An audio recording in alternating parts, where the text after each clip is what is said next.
This is Marcus. He earns about $62,000 a year. He has $4,300 in savings, but he also carries $6,800 in credit card debt. So right now, his net worth is just below zero. Over the next 90 days, Marcus is going to completely reset how his money works. Not by doing anything extreme, but by making one focused change each week. 12 weeks, 12 actions. And by the end of it, he won't be rich yet, but he'll be on a path that could realistically grow into over $1 million over time. I'm Professor Wealth, and I'm going to walk you through exactly what Marcus does, what each step actually changes financially, and where most people waste effort. Let's start with week 1. Before we begin, quick context. 90 days is roughly 12 weeks, so this plan is built as one step per week. It covers spending, debt, saving, investing, and income. We'll track Marcus's net worth the entire way, starting slightly negative. Some steps will have a big financial impact. Others won't move the number much at all, but all of them play a role. Week 1 is the audit.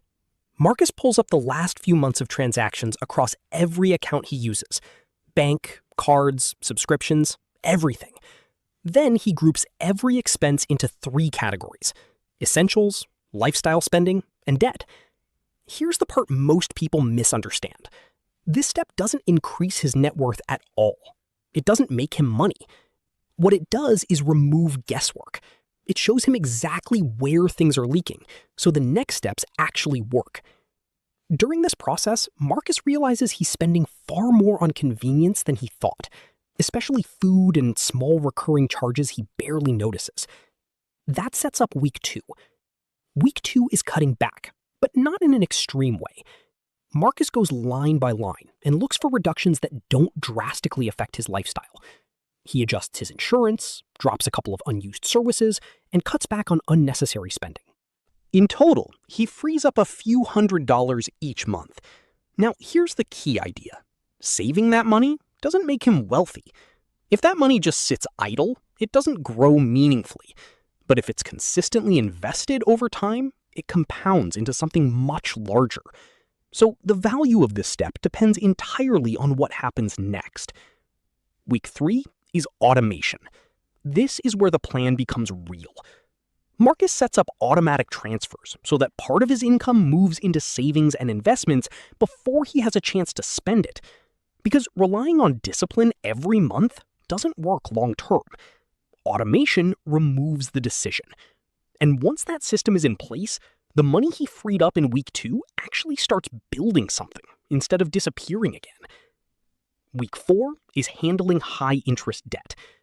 Marcus's credit card balance is costing him heavily in interest, so he takes action.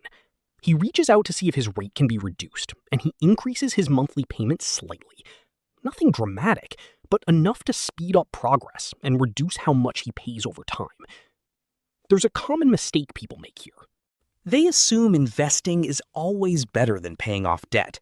But when interest rates are high, eliminating that debt is one of the most reliable financial returns available. So this step saves him money quietly, month after month. At this point, the foundation is in place. Now the focus shifts to building forward. Week 5 is creating a small emergency buffer. Marcus sets aside a basic cushion, just enough to handle common unexpected expenses. This isn't about perfection, it's about stability. Because without it, even a small problem could undo everything he started. Week 6 is the most important step in the entire plan. This is where Marcus begins investing. Instead of trying to pick winners, he chooses a simple approach: broad market exposure through an index fund. He contributes consistently and lets time do the work. This is where long-term wealth actually comes from. Not timing the market, not guessing, just staying invested. He also makes sure to take advantage of any employer retirement benefits available to him, especially matching contributions, because that's one of the few places where the return is immediate. Week 7 focuses on income. Up to this point, Marcus has been optimizing what he already earns. Now he looks at increasing it. He reviews his role, prepares his case, and looks for opportunities to earn more, whether that's through negotiation, new opportunities, or additional skills. Unlike cutting expenses, income doesn't have a strict limit, and over time, even small increases compound in a powerful way. Week 8 is simple but important. Marcus sets a clear financial target for himself. Not something vague, something specific and measurable. Then he shares it with someone he trusts. This adds accountability, and it increases the likelihood that he actually follows through. Week 9 is about how he uses credit. Instead of avoiding it or misusing it, he treats it carefully.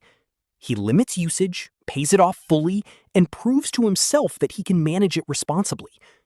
If that works, it becomes a useful tool. If not, he adjusts. Week 10 is tracking progress. Marcus calculates his net worth, what he owns minus what he owes, and starts monitoring it regularly. Because income alone doesn't tell the full story. Net worth does. And once he starts tracking it, he can actually see whether his system is working. Week 11 is a review. He goes back through his spending again and compares it to where he started. Some habits improved, some started slipping. He corrects them early. Because without this step, old patterns slowly return. Week 12 is about making this sustainable. Marcus sets longer-term goals and builds a simple routine to review his finances every few months. Because the real value of this plan isn't what happens in 90 days, it's what continues after. Now, let's look at the result. Marcus didn't become wealthy in 3 months, but he did change direction. He moved from barely staying afloat to having a system that builds progress automatically. And based on those systems, consistent investing, controlled spending, growing income, he's now on track to build significant wealth over time. If you break it down, only a few steps created most of that future impact. Investing, increasing income, and automating both. Everything else supported those. That's the real takeaway. You don't need to be perfect. You need to focus on what actually matters and stay consistent. If you understand that, you're already ahead of most people.